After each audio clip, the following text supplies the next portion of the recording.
사랑과 은혜가 많으신 하나님 아버지 감사합니다. 또 이 저녁 저희를 이 예배의 자리로 불러주시고 또 우리의 심령을 주님의 말씀으로 채우게 하시니 감사합니다. 주님께서 우리 예배하는 자들을 찾으시는데 그 찾으시는 예배자 한 명 한 명이 우리 모든 성도들 되기를 소망합니다. 찬양을 통해 열려진 우리의 심령 가운데에 주님의 음성으로 채우게 하시고 또 옥토 같은 우리의 마음밭에 진리 되신 주님의 말씀이 뿌려질 때에 30배, 60배, 100배의 열매를 맺는 복된 성도의 삶을 살아갈 수 있도록 주님 인도하여 주시옵소서. 시작하는 시간이오니 마치는 시간까지 사탄막이 틈타지 않게 하시고 이 예배 가운데 임재하실 주님을 바라며 나아갑니다. 이 모든 말씀 살아계신 예수님 이름으로 기도드렸습니다. 아멘. 반갑습니다. 우리 성도님들 지난 3일 동안 잘 지내셨죠? 저희 학생부는 그 지난주 월요일부터 목요일까지 우리 성도님들께서 기도해 주시고 후원해 주신 덕분에 평택에 있는 무봉산 청소년 수련원에서 있었던 수도권 연합수련회에 잘 다녀왔습니다.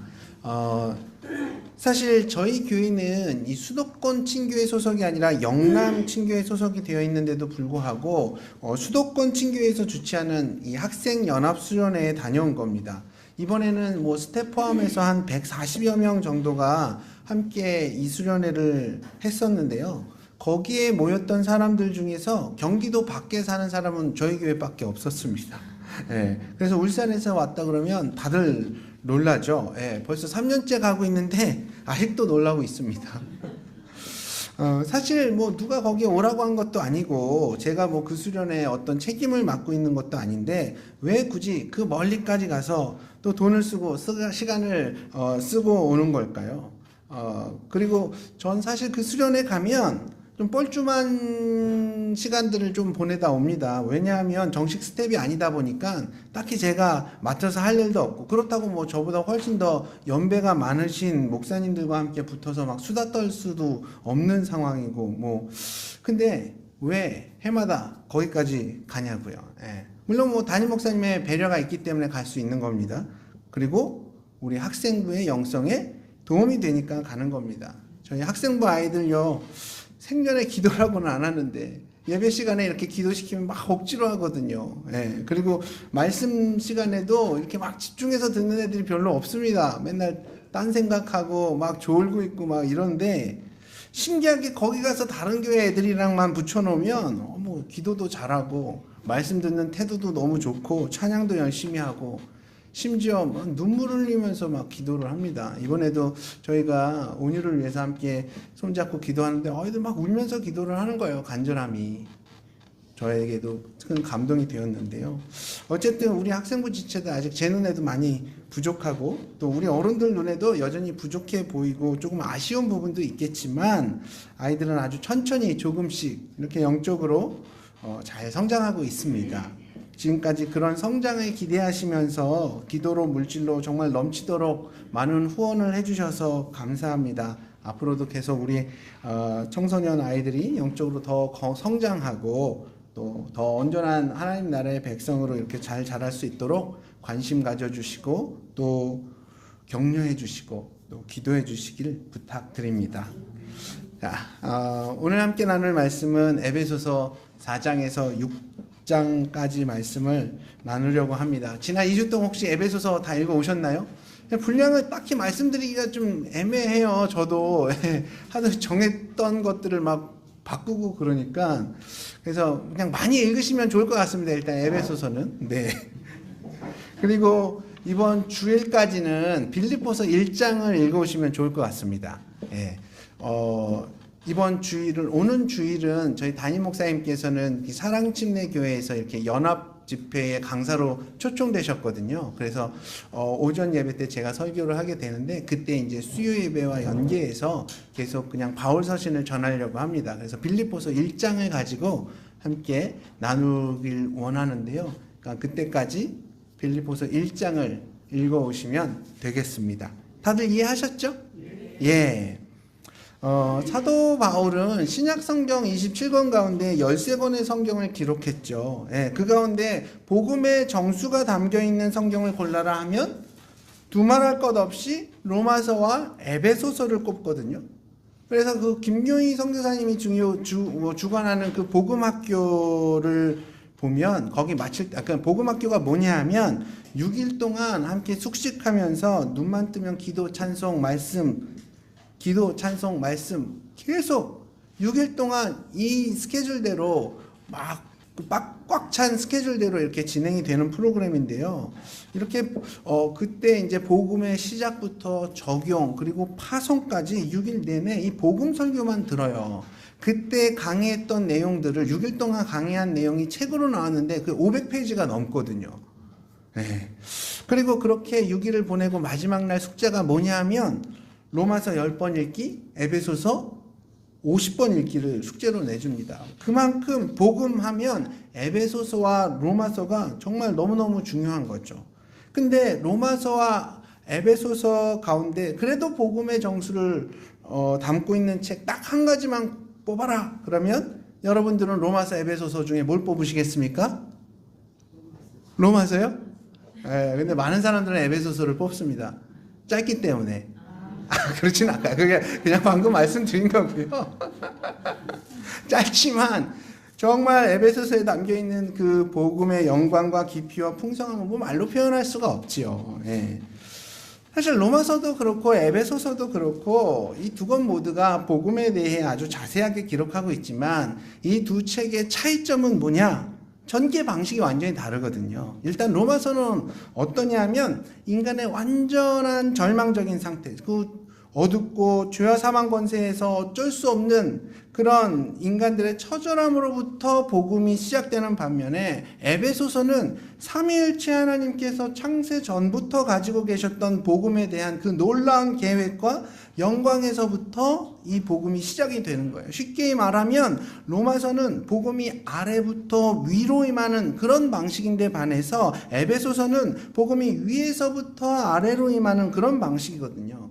그래서 복음에 대해서 제대로 이해하기 위한 가장 좋은 방법은 뭐냐? 로마서와 에베소서를 같이 보면 구원에 대해서 이해하는 데 가장 좋은 방법입니다. 네, 어쨌든 저희는 지금 에베소서를 하고 있으니까 에베소서는 크게 두 부분으로 나눠지거든요. 1장에서 3장 그리고 4장에서 6장. 1장에서 3장까지는 그리스도인으로서 가지고 있는 그 믿음에 대해서 말하고 있습니다. 그러니까 뭐 지식적인 부분에 대해서 이렇게 얘기를 하고 있는 겁니다. 내가 믿는 하나님은 어떤 분이시고 내가 받은 구원은 어떻게 이루어졌는지 이것에 대한 기록이에요. 그러니까 이론 부분이라고 생각하시면 됩니다. 그리고 이어지는 4장에서 6장까지는 그런 믿음을 가지고 있다면, 그러니까 구원을 받았다면 나는 어떻게 살 것인가? 이것에 대한 기록이 바로 4장에서 6장의 내용입니다. 그리스도인이라면 어떻게 살아가야 하는지에 대한 기록이에요. 뭐 적용 부분이라고 이해하시면 되겠습니다.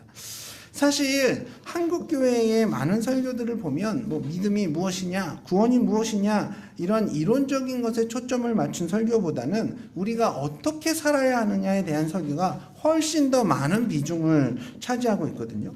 그래서 에베소서 1장에서 3장에 대한 설교보다 4장에서 6장에 대한 설교가 압도적으로 더 많습니다.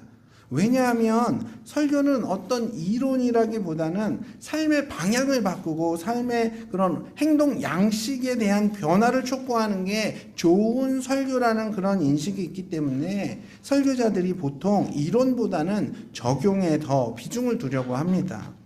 근데 이렇게 적용에 많은 비중을 둔 설교들만 이렇게 듣다 보면 어떤 문제가 생기냐? 설교 시간이 무슨 도덕 시간인지 뭐 어떤 좋은 윤리학 강의를 듣는 건지 막 헷갈린다는 말이죠. 다 맞는 얘기고 다 좋은 얘기를 해요. 근데 도덕책이나 성경책이나 똑같은 말을 하고 있다는 느낌을 받는다는 겁니다. 착하게 살라는 그런 얘기는 세상에서도 많이 듣던 얘기고 뻔한 얘기죠. 그걸 모르는 사람이 어디 있겠습니까? 그리고 그런 얘기를 들으면 당연히 뭐 고개가 끄덕여지고 그 내용에 대한 다 이렇게 동의가 되죠. 하지만 가슴을 울리지는 못하는 거예요. 다 맞는 얘기긴 한데 어떤 감동은 없는 거죠. 사실 이런 모습, 이런 행동이 그리스도인다운 모습이다 라고 설교하기 전에 성도들의 마음 가운데 먼저 각인되어져야 할 부분은 뭐냐? 그리스도인은 어떤 존재인지, 그리스도인이 되었다는 게 어떤 의미가 있는지, 이런 이론에 대한 가르침이 먼저 확실하게 이해가 다 된 다음에, 그렇기 때문에 그리스도인은 이런 모습, 저런 모습으로 살아야 한다는 걸 가르쳐야 되는 겁니다. 그래야 좀 더 정확한 그리고 올바른 방향으로 실천이 가능한 거죠. 그래서 사도 바울은 에베소서 1장에서 3장을 통해서 그리스도인들에게 이루어진 구원이 어떤 것인지, 그리고 그 과정이 어떻게 이루어졌는지, 이걸 먼저 이런 이론들을 확실하게 먼저 정리를 하고, 그 다음으로 그렇다면 구원받은 그리스도인들은 어떻게 살아야 하는지에 대해서 이렇게 권면하고 있는 거예요. 그렇습니다. 오늘 함께 나눌 에베소서 4장에서 6장을 보면 수많은 도덕적인 권면들이 나와요. 기본적으로는 그 내용이 결국 착하게 살아야 한다는 거죠. 하나가 되어야 된다. 욕심 부리면 안 된다. 더러운 말 입 밖에도 내지 마라. 남편은 아내에게, 아내는 남편에게, 부모는 자녀에게, 자녀는 부모에게, 상전은 노예에게, 노예는 상전에게 어떻게 행동해야 되느냐. 지금 사도 바울의 이런 가르침이 세상에 있는 도덕 선생들과 비슷한 부분들이 참 많을 겁니다. 그렇다면 다른 점은 과연 뭘까요? 도덕 선생들도 똑같이 착하게 살라고 가르치고, 욕심 부리면 안 된다, 서로 좋은 말만 해줘라, 배려해줘라. 그럼 세상의 가르침과 사도 바울의 가르침의 차이점은 뭐냐고요? 자, 우선 세상의 도덕 선생들은 이 세상에 기존에 있던 윤리적 지침을 기준으로 가르치는 거예요. 이 땅에도 훌륭한 인성과 품성을 가진 수많은 사람들이 있었죠. 공자, 맹자, 석가모니. 이분들은 훌륭한 삶을 살아냈고, 더 인간다운 모습은 어떤 건지, 더 고귀한 삶은 어떤 삶인지에 대해서 다음 세대들에게 이렇게 가르쳐 줬습니다. 그리고 도덕 선생들은 이런 사람들의 가르침을 그대로 가르치는 거예요. 반면에 사도 바울은 지금 세상에 이미 있는 도덕적 가르침을 근거로 우리들을 가르치는 게 아니라 하나님의 말씀, 특히 구약 성경을 근거로 이 땅에 살아가는 성도들의 모습은 어떤 모습이 되어야 하는지를 가르치고 있는 겁니다. 세상의 가르침이나 성경의 가르침이나 내용적으로는 서로 비슷한 부분들 있을 수 있죠. 교집합이 분명히 있습니다. 하지만 일단 그 뿌리부터가 완전히 다른 거예요. 세상의 도덕은 사람의 경험을 근거로 만들어진 거지만 사도 바울의 권면은 진리 되신 하나님의 말씀을 근거로 가르치고 있는 거죠. 첫 번째, 세상의 가르침과 사도 바울의 가르침의 다른 점, 첫 번째가 뭐라고요? 그 가르침의 근거가 다르다는 겁니다. 두 번째는 뭐냐? 가르치는 목적 자체가 달라요. 세상에 있는 도덕 선생은 왜 도덕적인 삶을 가르치냐? 사람이 좀 더 사람답게 살고 더 풍요로운 사회가 되는 것을 목적으로 그 도덕적인 가르침을 합니다. 근데 결국 도덕적인 삶의 결과는 누구를 향해 있느냐? 그걸 보면 내 자신을 향해 있거든요. 그건 나를 이롭게 하는 거예요. 부모들이 자녀들에게 가장 많이 하는 말 뭡니까? 공부 좀 해. 공부해서 남 주냐? 다 너를 위해서 하라는 거야. 공부도 자기 자신을 위해서 하라는데. 결국 세상에서 도덕적인 삶을 살아야 하는 이유가 뭐냐? 나의 유익을 위해서예요. 좀 더 사람답게 살아야 할 이유도, 그리고 우리 사회가 더 도덕적으로 발전해야 하는 이유도 결국 나의 한 개인의 유익을 위해서라니까요. 하지만 사도 바울의 가르침의 목적은 그 방향이 내 자신을 향해 있지 않습니다. 자기중심적이지 않아요. 그럼 왜 이런 권면들을 하냐? 에베소서 4장 30절을 보면 성령을 근심하지 말라라고 했죠. 성령께서 근심하시니까, 니네들이 이렇게 살면 성령께서 근심하시니까 성령께 근심 끼치지 않기 위해서 이렇게 살라고 가르치고 있는 거예요. 우리가 왜 착하게 살아야 되고, 하나 되어야 되고, 욕심 부리면 안 되고, 더러운 말 입 밖에도 꺼내지 말아야 되고, 그리고 악독을 버리고 서로 비방하지 말고 용서해야 되냐 하면, 그렇게 안 하면, 그렇게 살지 않으면 내 안에 계신 성령께서 근심하시기 때문이라고 사도 바울은 말하고 있습니다. 여러분 이제 이해가 되세요? 세상의 가르침과 또 성경의 가르침이 어떤 부분에서는 행위적인 부분에서는 비슷한 부분들이 있을 수 있어요. 그러면 다른 점이 뭐냐? 첫 번째, 가르치는 그 근거가 다른 겁니다. 세상 도덕은 기존 윤리의 규범과 질서를 근거로 해서 가르치는 거예요. 하지만 성경은, 사도 바울은 지금 하나님의 말씀을 근거로 가르치고 있는 거죠. 두 번째로 다른 게 뭐냐? 가르치는 목적이 다른 거예요. 세상의 도덕은 나를 위해서 그 규범들을 지키고 도덕적인 사회를 만들려고 하는 거지만 사도 바울은 하나님의 영광을 위해서, 성령을 위해서, 성령께서 근심하시지 않게 하기 위해서 지금 이런 권면들을 하고 있다는 것을 여러분 기억하시기 바랍니다. 자, 그래서 4장에서 6장까지의 내용을 보면 그리스도인이라면 그럼 어떻게 살아야 하는지에 대해서 정말 다양하게 구체적으로 행동 규범과 그런 양식들이 나오거든요. 근데 이 수많은 규범들을 크게 세 가지로 이렇게 범주화할 수가 있습니다. 첫 번째가 4장 1절부터 나오는데 우리 4장 1절 말씀을 함께 읽겠습니다. 4장 1절. 자, 시작. 그러므로 주 안에서 갇힌 내가 너희를 권하노니 너희가 부르심을 받은 일에 합당하게 행하여. 아멘. 자, 첫 번째가 뭐냐면 바로 부르심에 합당한 삶을 살라는 거예요. 부르심을 입었다는 건 이 말이 총 4번 이렇게 반복이 되는데 이건 하나님이 계획하시고 하나님께서 이뤄놓으신 그 복음 앞에 우리가 믿음으로 반응했다는 거예요. 그리고 이 부르심은 우리가 하나님의 은혜와 사랑을 경험할 수 있는 기회인 겁니다.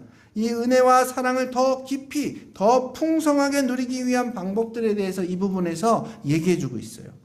그리고 두 번째가 나오는데 5장 1절부터 나옵니다. 5장 1절 말씀 함께 읽어볼까요? 5장 1절 시작.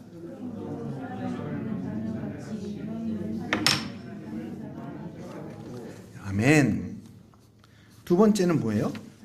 하나님을 본받는 삶을 살라는 거예요. 우리가 어떻게 하면 하나님을 본받는 자가 될 수 있는지, 가정에서, 직장에서, 우리의 일상 속에서 하나님을 본받는 삶의 모습을 어떻게 살아갈 수 있는지 그 비결이 이 부분에 나와 있습니다. 마지막 세 번째가 6장 10절부터 나오는데 6장 10절, 11절 함께 읽겠습니다. 시작. 끝으로 너희가 주 안에서와 그의 힘의 능력으로 강건하여지고 마귀의 관계를 능히 대적하기 위하여 하나님의 전신갑주를 입으라. 아멘. 마지막은 하나님의 전신갑주를 입으라는 거예요. 사실 이 부분이 가장 유명하죠. 에베소서 하면 뭐 전신갑주 아니겠습니까? 오늘은 이 부분을 좀 더 집중해서 남은 시간들을 채워가기를 원합니다. 그래서 6장 12절 말씀도 우리 함께 읽어보겠습니다. 6장 12절 시작. 우리의 싸움은 혈과 육을 상대하는 것이 아니요 통치자들과 권세자들과 이 어둠의 세상 주관자들과 하늘에 있는 악의 영들을 상대함이라. 아멘. 이 구절은 영적 전쟁에 대해서 언급하고 있는 겁니다. 자, 우리가 창세기 3장에 보면 그 뱀이 나오지 않습니까? 뱀이 하와를 이렇게 유혹하는 장면이 나오는데, 그리고 이렇게 유혹해서 결국 아담과 하와가 같이 선악과를 따먹고 이 땅 가운데에 죄가 처음 들어오는 장면이 이렇게 기록이 되어 있습니다. 그 사건 한번 생각해 보면, 자, 그렇다면 그때 뱀이 곧 사탄이었을까요? 뱀 자체가 사탄이었을까요? 아니면 원래 뱀은 하나님이 만드신 선한 창조물인데 그저 사탄이 뱀을 이용했던 걸까요? 전자예요, 후자예요? 뱀이 사탄이었다. 아니다. 뱀은 선한 창조물이었는데 사탄이 뱀을 이용했을 뿐이다. 뭘까요? 뭐가 맞는 걸까요? 전자? 후자? 뭐가 맞을까요? 후자가 맞는 것 같습니다. 애초에 하나님이 뱀을 사탄으로 만들지는 않았을 것 같아요. 하나님의 창조물은 다 선하고 좋은 겁니다. 만약에 뱀이 사탄이었다면, 뱀 자체가 사탄이었다면 우리의 싸움의 대상이 뱀이 되어야 되는 거예요. 그래서 우리는 계속 지금까지도 뱀을 잡아먹어야 되고, 우리가 모두 땅꾼이 돼서 그 뱀의 씨를 말려버려야 되는 게 우리의 역할이 되어야 될 겁니다. 근데 그게 아니잖아요. 뱀이 다른 짐승들보다 좀 더 영특했는데 그런 영특함을 사탄이 악용한 거예요. 그래서 뱀을 시켜서 선악과를 따먹도록 유혹한 거죠. 물론 하와의 눈에 보였던 건 뱀입니다. 뱀 맞죠? 성경이 그렇게 나와 있으니까. 근데 진짜 하와를 유혹한 세력은 뱀이 아니라 사탄인 거예요. 여러분 이해가 되시나요? 뱀의 모양을 하고 있었지만 뱀이 한 게 아니라 사탄의 유혹을 받은 사탄의 세력이 뱀을 조종해서 하와를 유혹했던 겁니다. 영적 싸움이라는 게 우리의 눈에 보이는 그 실체와 그 이면에 있는 세력이 서로 다를 수 있다는 걸 여러분 명심하셔야 됩니다. 그러니까 우리도 우리의 일상생활 속에서 이런 걸 잘 분별해야 된다는 걸 지금 성경이 말해주고 있는 거예요. 우리의 일상생활 속에서 영적 싸움을 잘 분별할 줄 알아야 합니다. 우리가 싸우고 있는 대상이 누구인지를 잘 구별해야 되는 거예요. 그런데 성도들이 가지고 있는 이 사탄에 대한 두 가지 극단적인 태도가 있거든요. 그러니까 우리가 경계하고 피해야 할 그런 태도인데 그게 뭐냐 하면 첫 번째로 아예 사탄의 세력 자체를 부정해버리는 거예요. 사탄은 없어. 세상에 사탄이 어딨어. 아니 지금 같은 이 첨단 과학 시대에 무슨 귀신 얘기야. 그게 말이나 되는 소리야? 아니요. 성경은 사탄의 존재를 인정합니다. 하나님의 일을 조력하는 천사의 존재뿐만 아니라 사탄의 존재 역시 분명하게 말하고 있죠. 물론 신약 성경에서는 귀신이라는 표현이 나오는데 그걸 보면서 우리가 흔히 생각하는 전설의 고향에서나 나오는 처녀 귀신, 애기 귀신 이런 걸로 생각한다면 그런 귀신은 세상에 없습니다. 근데 귀신이라니 이 표현의 헬라어를 직역해 보면 어떻게 번역이 되냐면 더러운 영으로 이렇게 번역이 되거든요. 그러니까 성경이 인정하는 건 뭐냐 하면 사탄과 사탄의 졸개인 이 더러운 영의 존재에 대해서는 분명히 인정합니다.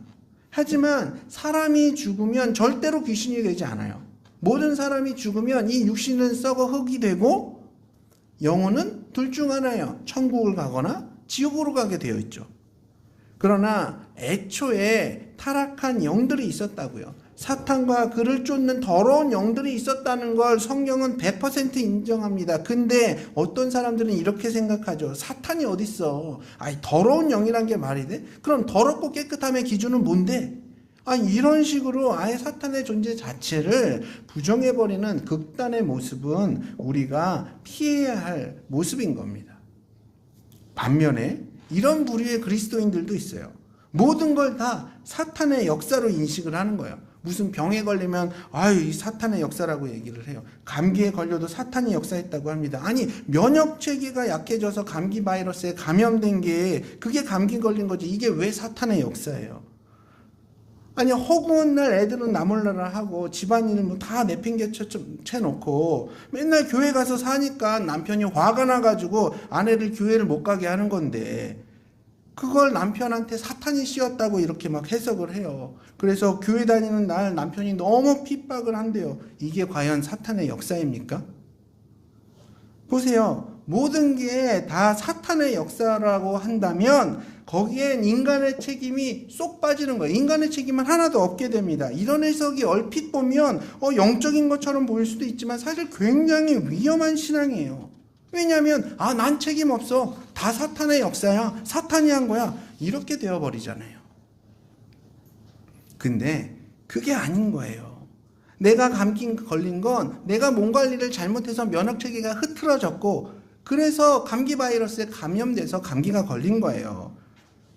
그리고 남편이 교회 가는 아내를 핍박하는 건 아내로서 아내의 그 책임을 다하지 못하고 너무 소홀했기 때문에 그렇게 핍박을 하는 겁니다. 그러니까 성경은 뭐라고 말하냐면 분별하라고 말하고 있는 거예요. 이게 자연적인 현상인지 아니면 영적 전쟁의 현상인지를 잘 분별하라고 말합니다. 이걸 구별하지 못하면 우리의 신앙이 완전히 잘못될 수도 있어요. 이건 너무 위험한 거죠. 지금 여기서 말하고자 하는 것은 뭐냐면 겉으로 드러난 우리 눈에 보이는 것은 어떤 사람이나 하나의 현상일 수도 있지만 그 이면에는 그걸 조종하는 사탄의 세력이 있을 수 있다는 것이고 이걸 영적 전쟁이라고 합니다. 그래서 성경은 우리가 싸워야 할 대상은 겉으로 드러난 대상이 아니라 사탄과 그를 쫓는 악한 세력이라고 말하고 있는 거예요. 그리고 그것을 잘 분별해야 한다고 가르치는 겁니다. 그래서 우리가 사탄을 좀 알 필요가 있어요. 사실 여기서도 전신갑주를 입으라는 건 실제로 어떤 무기체계를 실제로 갖추라는 게 아니라 영적 전쟁에 대비하라는 거죠. 그렇게 영적 전쟁을 제대로 이해하려면 사탄에 대해서도 이해가 필요한 겁니다. 사탄의 전략은 무엇이고 사탄은 어떤 식으로 우리를 공격하는지 이런 걸 알아야겠죠. 자, 오늘 본문 가운데 나오는 전신갑주 전부 몇 가지로 이루어져 있죠? 몇 가지입니까? 전신갑주? 6가지죠? 예. 진리의 허리띠, 의의 호심경, 복음, 신발, 믿음의 방패, 구원의 투구, 그리고 마지막 뭐예요? 성령의 검. 네. 이 6가지를 입어야 하는 이유는 뭐냐? 사단의 공격으로부터 우리 자신을 보호하고 사단을 오히려 공격하기 위해서예요. 그렇다면 사단이 우리를 무너뜨리기 위해서 어떤 전략으로 어떻게 공격을 하냐고요. 우리가 주일학교 여름성경학교 때 보면 친구들이 막 색연필로 이렇게 전신갑주 칠한 종이로 허리띠 차고 의의 호심경 받고 진리의 복음의 믿음의 방패 들고 구원의 투구 쓰고 성령의 검 들고 이렇게 나타나잖아요. 그거 뺏어다가 우리가 같이 허리띠 차고 투구 쓰고 검 들고 이렇게 있으면 우리 삶 속에 일어나는 어떤 사탄의 공격들 다 막아낼 수 있습니까? 그거 들고 사탄 나타났을 때 검으로 찌르고 방패로 막으면 사탄의 그런 공격을 다 막아낼 수 있냐고요? 아니죠. 지금 여기서 말하는 전신갑주는 어떤 총, 칼, 화살 같은 그런 물리적인 공격을 막아내기 위함이 아니라 영적인 싸움에 대처하기 위한 도구란 걸 아셔야 돼요. 일단 사탄의 공격 전략에 대해서 살펴보면 자, 그 에덴 동산의 모습을 다시 한번 생각해 봅시다. 에덴 동산에서 사탄이 하와를 유혹할 때 어땠습니까? 그때 사탄이 하와한테 처음부터 가가지고 야, 하나님은 없어. 하나님은 널 이용하고 있는 거야. 일만 시켜먹는 나쁜 분이라고. 아니, 이런 식으로 하나님에 대해 부정하라고 막 유혹했다면 하와는 절대로 그 유혹에 넘어가지 않았을 거예요. 왜냐하면 훅 들어오는 그런 뱀의 유혹에 강하게 대비할 수가 있는 거죠. 그 창세기 3장을 좀 더 자세히 살펴보면 이랬을 것 같아요. 애초부터 뱀과 하와는 조금 친밀감이 있었던 것 같습니다. 사탄이 그걸 알고 뱀의 모양으로 나타난 거죠. 그리고 하와에게 접근해요. 그러면서 이런저런 얘기부터 하는 겁니다. 하와야, 요즘 하나님과의 관계 어때? 하나님은 너에게 어떤 분이시니? 막 이렇게 친밀하게 얘기를 나누다가 그리고 이러는 거예요, 뱀이. 그래도 하나님이 나보다 너를 더 사랑하시는 것 같아. 그러니까 너한테만 이렇게 특별 대우를 하시지. 그렇게 막 하와 비유를 마치다가 갑자기 한 가지 질문을 하죠. 근데 하나님이 진짜 여기 있는 모든 나무의 열매 먹지 말라고 하셨어? 하와가 말합니다. 아니야, 무슨 소리야. 다 먹을 수 있어. 우리 하나님이 얼마나 좋으신 분인데. 그때 뱀이 선악과를 딱 가리키면서 이렇게 얘기하는 거예요. 그래? 그럼 저 나무의 열매도 먹을 수 있겠네? 나 저 나무 열매 먹고 싶어. 저거 무슨 맛이야? 나 하나만 따주면 안 돼? 하와가 약간 당황하면서 말하겠죠. 맞다. 저건 먹지 말라 그랬는데. 뱀이 말합니다. 뭔 소리야. 방금 다 먹을 수 있다고 했잖아. 하나님이 다 먹으라고 했다며. 하와가 또 얘기하겠죠. 맞아. 다 먹을 수 있는데 저 나무 열매만 먹지 말고 그리고 만지지도 말라고 하셨어. 먹으면 죽을지도 모른다고 하셨단 말이야. 뭐야. 다 먹으라 했다가 이건 안 된다고 하고 그것도 뭐 만지지 말라는 건 또 뭐야? 하와야, 넌 이 규칙이 좀 이상하지 않냐? 난 좀 이상한 것 같아. 이런 식으로 처음부터 하나님을 아예 부정하고 하나님은 나쁜 분이라고 이렇게 저주하지는 않지만 자꾸만 그 마음에 어떤 의심이 피어오르게 유혹합니다. 이게 바로 사탄의 전략이에요. 의심이란 게 처음에는 아주 작은 것에서부터 시작합니다. 누구나 할 수 있는 어떤 합리적 의심. 하지만 그 의심이 커지는 건 순식간이죠. 그래서 신천지가 교회를 무너뜨릴 때 어떤 전략을 쓰나요? 목사와 성도 간에, 성도와 성도 간에 서로 의심하게 하잖아요. 그 의심이 교회를 무너뜨리고 성도와 성도의 관계를 깨뜨리는 거예요. 아, 우리 목사님이 그랬대. 아, 어떻게 목사가 그럴 수 있어? 아, 김지사가 그랬대. 아니, 성도가 예수 믿는 사람이 어떻게 그럴 수 있어? 아니, 이렇게 작은 의심으로 시작해서 그 관계가 깨지는 건 순식간입니다. 그래서 사탄은 지금도 여전히 우리가 하나님을 향한 의심의 마음을 갖도록 자꾸만 유혹해요. 아니, 하나님이 너 사랑하신다며. 근데 네 사는 꼴이 그게 뭐야? 하나님이 너 사랑하는 거 맞아? 아니, 하나님이 널 지키신다며. 그런데 어떻게 이런 말도 안 되는 사고가 너한테 일어나는 거냐? 널 지키시는 거 맞아? 아니, 네 아들 고3 내내 교회에 그렇게 충성하더니 왜 대학은 떨어지는 거야? 하나님께서 이러시면 안 되는 거 아니야? 여러분, 지금 내 안에 들려오는 그 음성이 누구의 음성인지를 알아야 대처하실 거 아니에요. 잘 분별하셔야 됩니다. 사단이 노리는 게 뭐냐 하면 예수님을 부정하고 예수님을 저주하는 게 아니에요. 그냥 예수님을 의심하고 그분의 섭리를 신뢰하지 못하게 만드는 겁니다. 그 작은 구멍을 하나 뚫어놓는 게 목적이라고요. 그럼 그런 유혹이 올 때마다 여러분 어떻게 대처하실 건데요? 그때 믿음을 발휘하셔야 되는 거예요. 의심을 막는 가장 강력한 무기가 바로 믿음이거든요. 아, 그래, 지금 내 사는 거 좀 초라하지만 이것도 주님 주신 은혜지. 이런 초라한 내 모습조차도 내가 전심으로 주님께 나아가면 주님은 기뻐 받으시는 분이야.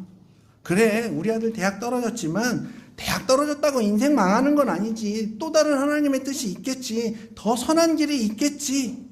이런 하나님에 대한, 하나님의 선한 이끄심에 대한 절대적인 믿음, 이 믿음이 바로 의심을 막는 강력한 무기인 겁니다. 근데 전신갑주 6개 중에 가장 강조하고 있는 그 강력한 무기는 뭘까요? 가장 강조되고 있는 구절이 바로 16절 말씀인데요. 우리 16절 말씀 함께 읽겠습니다. 16절 시작. 이로써 능히 악한 자의 모든 불화사를 소멸하고. 아멘. 자, 여기 보시면 모든 것 위에 뭐 구원도 중요하고 진리도 중요하고 복음도 중요한데 그 모든 것 위에 뭘 가지라고요? 바로 믿음이요. 왜죠? 사단의 공격 전략은 의심이거든요. 에덴 동산에서부터 지금까지 그리고 앞으로도 영원히 사탄은 우리가 하나님을 의심하도록 유혹할 거예요. 그러니까 사랑하는 우리 성도님들, 믿음을 가지십시오. 이 믿음이 우리의 가장 강력한 무기입니다. 그렇다면 그 믿음 과연 어디서부터 나오는 걸까요? 그럼 대부분의 성도님들은 로마서 말씀 기억하시면서 믿음은 하나님의 말씀을 들음에서부터 난다고 하시겠죠? 그죠? 근데 우리는 지금 로마서가 아니라 에베소서를 하고 있잖아요. 예. 틀린 말씀은 아니에요. 로마서에서는 믿음은 하나님의 말씀을 듣는 것에서부터 나온다고. 예, 맞습니다. 하지만 에베소서에서는 뭘 말하고 있느냐? 제가 지금부터 불러드리는 구절이 수신자가 누군지를 맞추시면 되는 거예요. 5장 22절. 아내들이여 자기 남편에게 복종하기를 주께 하듯 하라. 누가 누구한테 보내는 거예요? 수신자가 누구예요? 수신자가 누구예요? 이 구절에. 아내들이잖아요. 5장 25절. 남편들아 누구예요? 남편이죠. 6장 1절. 누구예요? 자녀들이죠. 6장 4절. 아비들이죠. 6장 5절. 종들. 6장 9절. 상전들. 자, 지금 에베소서는 무슨 말을 하고 있는 건가요?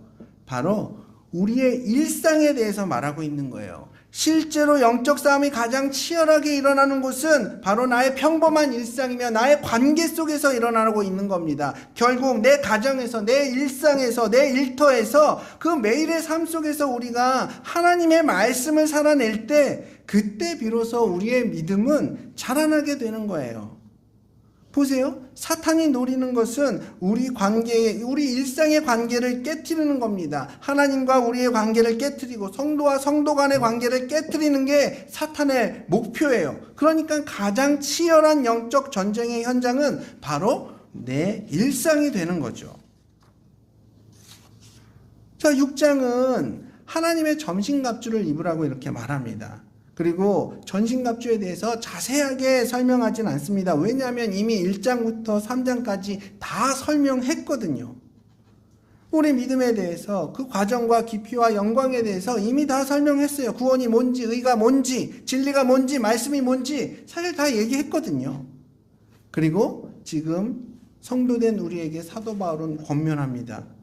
부르심에 합당한 삶을 살아가십시오. 그리고 하나님을 본받는 자가 되십시오. 마지막으로 하나님의 전신갑주를 입으십시오. 우리의 이 영적 전쟁은 우리의 일상 속에서 계속될 겁니다. 그리고 사탄은 의심이란 도구를 통해서 나와 하나님과의 관계를, 성도와 성도 간의 관계를 이간질하고 무너뜨리려고 할 거예요.